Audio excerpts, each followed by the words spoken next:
PTE को writing सेक्सनमा राम्रो score ल्याउनलाई सबैभन्दा इम्पोर्टेन्ट कुरा के होला त? आज हामी यसको बारेमा डिटेलमा डिस्कस गर्नेछौँ। तपाईँको इक्जाम आउँदैछ अथवा तपाईँको इक्जाम दिइसक्नुभयो र राइटिङमा कम मार्क्स आयो भने watch this video till the very end, लास्टसम्म हेर्नुहोला। तपाईँले आज पक्कै पनि सबैभन्दा महत्त्वपूर्ण कुराको बारेमा थाहा पाउनुहुनेछ। म सागर अल्फा पिटीबाट र आजको भिडियोमा हामीले बेसिकली राइटिङ मोड्युलमा वाट कन्ट्रिब्युट्स द मोस्ट, केले चाहिँ सबैभन्दा धेरै मार्क्स दिन्छ र विद्यार्थीहरूले के मिस्टेक गर्छन् जुनले सबैभन्दा धेरै मार्क्स काट्छ, यो दुईटा कुरामा फोकस्ड भएर डिस्कस गर्नेछौँ। पहिलो कुरा, राइटिङ मोड्युलमा 90 फुल मार्क्स हुन्छ, त्यो हामी सबैलाई थाहा छँदैछ। तर त्यो पहिलो कुरा तपाईँहरूले बुझ्नुपर्ने भनेको त्यो 90 मार्क्स कहाँबाट आउँछ त? कुन कुन क्वेसनले तपाईँलाई राइटिङ सेक्सनमा मार्क्स दिन्छ त? एस्से र समराइज रिटन टेक्स्ट जुन दुईटा राइटिङ सेक्सनका क्वेसन हुन्, तिनी मात्रै हुन् त? होइनन्। Actually they contribute about 18-19 points. यिनीहरूले जम्मा 18 पोइन्ट जतिको हाराहारीमा मात्रै कन्ट्रिब्युट गर्छ। बाँकी स्कोर सबै अरू सेक्सनबाट आउँछ। आज मजाले त्यसलाई डिटेलमा बुझौँ र सबैभन्दा कमन मिस्टेक के हो र सबैभन्दा टप मोस्ट प्रायोरिटीमा केलाई ध्यान दिनुपर्छ त्यो कुरा पनि बुझौँ।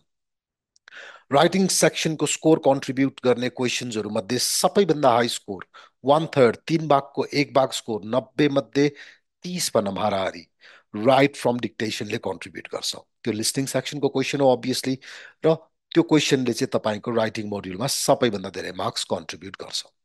दोस्रो कन्ट्रिब्युट गर्ने क्वेसन हो रिडिङ मोड्युलबाट, reading and writing fill in the blanks, जुनलाई हामीले drop down fill in the blanks पनि भन्छौँ। यो क्वेसनले पनि तपाईँको अराउन्ड 25 पोइन्टको हाराहारीमा कन्ट्रिब्युट गर्छ। तेस्रो क्वेसनमा जाउँ हामी, समराइज स्पोकन टेक्स्ट, जुन फेरि पनि लिसनिङ मोड्युलको क्वेसन हो। यो क्वेसनले तपाईँलाई पनि अराउन्ड 10 मार्क्स जस्तो दिन्छ राइटिङको स्कोरमा। चौथो क्वेसन तपाईँको एस्से भयो, एस्सेले अराउन्ड 10 पोइन्ट। पाँचौँ क्वेसन समराइज रिटन टेक्स्ट, जुन चाहिँ पक्का तपाईँको यो राइटिङ मोड्युलकै क्वेसन भयो। समराइज रिटन टेक्स्टले तपाईँलाई अप्रोक्सिमेटली 7.5-8 मार्क्सको हाराहारीमा कन्ट्रिब्युट गर्छ। र लास्टली लिसनिङको एउटा अर्को क्वेसन छ जुन फिल इन द ब्ल्याङ्क्स भन्छौँ हामीले, त्यसले पनि तपाईँको 6 पोइन्टको हाराहारीमा कन्ट्रिब्युट गर्छ। सो यसरी चाहिँ यिनी 6वटा क्वेसन्सले राइटिङको मोड्युलको 90 पोइन्ट्सलाई कलेक्टिभली पुर्याउँछ।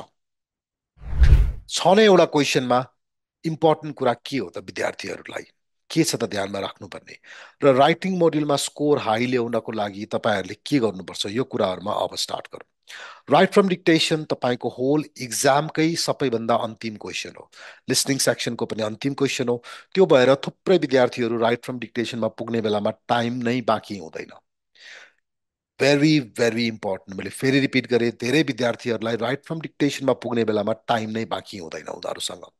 मल्टिपल चोइस क्वेसनमा अल्मलिएर बसेको हुन्छ र मोस्ट इम्पोर्टेन्ट क्वेसन गर्ने बेलामा जम्मा 2 मिनट बाँकी हुन्छ अथवा 1 मिनट बाँकी हुन्छ। हतारमा गर्नुहुन्छ, हतारमा गर्दाखेरि के हुन्छ त? अभियसली टाइपिङ मिस्टेक सुरु हुन्छ। त्यही कारणले थुप्रै विद्यार्थीहरूले राइटिङको स्कोर कम पाउँछन्। एकदम ध्यानमा दिनुपर्ने कुरा, लिसनिङको टाइममा म्यानेजमेन्ट कसरी गर्ने, लिसनिङमा टाइम म्यानेज कसरी गर्ने भन्ने बारेमा मैले छुट्टै एउटा भिडियो बनाएको छु, रिडिङको पनि बनाएको छु। त्यो भिडियो हेर्नु होला तपाईँहरूले, त्यसले तपाईँलाई धेरै हेल्प हुन्छ टाइम म्यानेज गर्नको लागि। राइट फ्रम डिक्टेसन पछि दोस्रो reading and writing fill in the ब्ल्याङ्क्सको क्वेसन सल्भ गर्दाखेरि ग्रामरलाई ध्यान दिनुहोस्। आधा आधी क्वेसन ग्रामर बेस्ड हुन्छ। ग्रामरलाई कसरी युटिलाइज गर्ने त रिडिङ एन्ड राइटिङको fill in the blank solve गर्न, यो टपिकमा पनि हामीले थुप्रै भिडियोहरू बनाएको छौँ, डिटेलमा डिस्कस गरेको छौँ। त्यो भिडियोले तपाईँलाई पक्कै पनि हेल्प हुन्छ। तेस्रो क्वेसन जुन छ समराइज स्पोकन टेक्स्ट, यसमा तपाईँलाई अडियो सुनेर नोट्समा किवर्ड फ्रेजेसहरू टिपेर टेम्प्लेट युज गरेर मजाले सेन्टेन्स बनाउँदा हुन्छ। समराइज स्पोकन टेक्स्टमा मार्क्स थोरै आउनुको एउटा मात्रै कारण के हुन्छ? फर्म नमिल्नु। फर्म भनेको नम्बर अफ वर्ड्स। 50 भन्दा माथि र 70 भन्दा मुनि हुनुहुन्छ भने मल्टिपल सेन्टेन्स लेख्न पाइन्छ, त्यसैले यो क्वेसन त्यति गाह्रो हुँदैन। टेम्प्लेट युज गर्ने हो, तपाईँले मजासँगले किवर्ड्स र फ्रेजेसहरू नोट गर्दै जानुहोस् र त्यो नोट गरेको किवर्ड फ्रेजेसलाई एउटा प्रपर टेम्प्लेटमा हाल्नुहोस्। यसमा प्रब्लम के हो त? अब त्यसपछि गएर एस्से, एस्से पनि वन्स अगेन तपाईँलाई टपिक क्वेसन आँखाकै अगाडि हुन्छ। एउटा टेम्प्लेट युज गर्नुहुन्छ मोस्टली स्टुडेन्ट्सहरूले, त्यसमा टपिक मात्रै रिप्लेस गर्नलाई त्यति गाह्रो काम होइन, टाइम पनि मजाले पुग्छ 20 मिनट्स। समराइज रिटन टेक्स्टमा पनि तपाईँलाई टेक्स्ट नै अगाडि हुन्छ, त्यसलाई नै तल समरी लेख्ने हो, त्यसमा पनि टाइमको इस्यु हुँदैन, 10 मिनट दिएकै हुन्छ। यसमा चाहिँ नम्बर अफ सेन्टेन्सेस एउटा मात्रै हुनु पर्यो र नम्बर अफ वर्ड्स चाहिँ 5 देखि 75 को बिचमा हुनु पर्यो। यिनी कुराहरू ध्यान राख्नुभयो भने त्यति गाह्रो भएन। र लिसनिङको फिल इन द ब्ल्याङ्क्स तपाईँले अडियो सुन्दै जाँदाखेरि मजासँगले त्यति गाह्रो वर्ड्सहरू आउने पनि होइन। पहिला पेपरमा अथवा डाइरेक्ट ल्यापटपमै टाइप गर्न थाल्दा पनि हुन्छ। र यो सबै क्वेसनमा स्टुडेन्ट्सहरूले सबैभन्दा धेरै बिगार्ने के हो त? ग्रामर होला कि भोक्याबुलरी होला कि कन्टेन्ट होला कि फर्म होला कि यिनी केही पनि होइनन्। सबैभन्दा बिग रिजन स्टुडेन्ट्सको मार्क्स थोरै आउने एउटै छ, त्यो हो स्पेलिङ। स्पेलिङमा ध्यान पुग्दैन हाम्रो, स्पेलिङको लागि टाइम दिँदैनौँ हामीले, र मेन मार्क्स कम आउनुको रिजन नै त्यही हो। तपाईँले इक्जाम दिँदाखेरि एउटै कुरा ध्यानमा राख्नुहोस्, तपाईँलाई ग्रामर टेम्प्लेटहरूले ब्यालेन्स गरेरै दिएको हुन्छ। भोक्याबुलरी तपाईँले युज गरेको टेम्प्लेट्सहरूमा राम्रै वर्ड्सहरू अलरेडी हुन्छ। ग्रामर्स भोक्याबुलरीले मार्क्स कम आउने पटक्कै होइन। कि त कन्टेन्ट नै नमिलेको हुनु पर्यो, जिरो नै आउँछ। अदरवाइज तपाईँको मार्क्स कम आउने कारण भनेको स्पेलिङ नै हो। नम्बर अफ वर्ड्स पुगेको छ, ग्रामर भोक्याबुलरी टेम्प्लेटकै युज गर्नु भएको छ भने तपाईँको मार्क्स कम आउनुको एउटै मात्र रिजन एउटा स्पेलिङ हो। राइट फ्रम डिक्टेसनमा स्पेलिङ बिग्रियो, त्यो वर्डबाट मार्क्स नै आउँदैन। लिसनिङको फिल इन द ब्ल्याङ्क्समा स्पेलिङ बिग्रियो, त्यो वर्डबाट मार्क्स नै आउँदैन। त्यस्तै गरेर तपाईँको समराइज रिटन टेक्स्ट होस्, समराइज स्पोकन टेक्स्ट होस्, स्पेलिङ बिग्रिने बित्तिकै you start getting low marks, marks घट्दै जान्छ। एसेमा पनि त्यही नै हो।